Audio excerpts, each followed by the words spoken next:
Development of اسلامی curriculum ان سب کنٹیننٹ.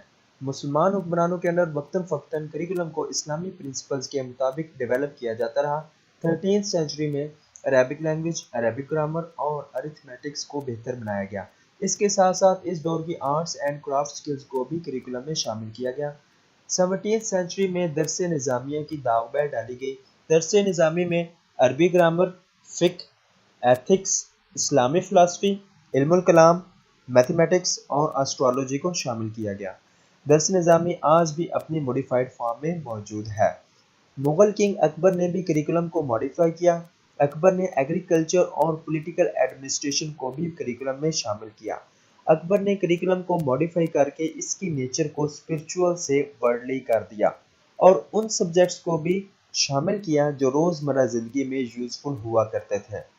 مغلوں کے زوال کے بعد تعلیمی حالت ابتر ہو گئی. برٹش نے بھی اپنے نظام تعلیم کو بہتر سمجھتے ہوئے اس کے نفاذ کی کوششیں کی اور مدارس کو ختم کرنے کی بھی کوشش کی، جس کے رد عمل کے طور پر شاہ ولی اللہ سامنے آئے. شاہ ولی اللہ نے مدرسہ رحیمیہ کی بنیاد رکھی.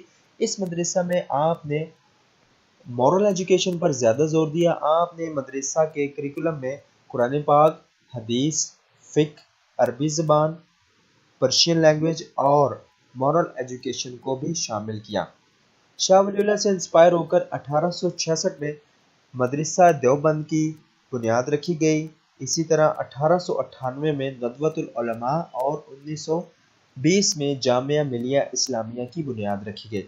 ان مدارس میں مذہبی تعلیم کے ساتھ ساتھ سائنس اور ووکیشنل ایجوکیشن پر بھی زور دیا گیا.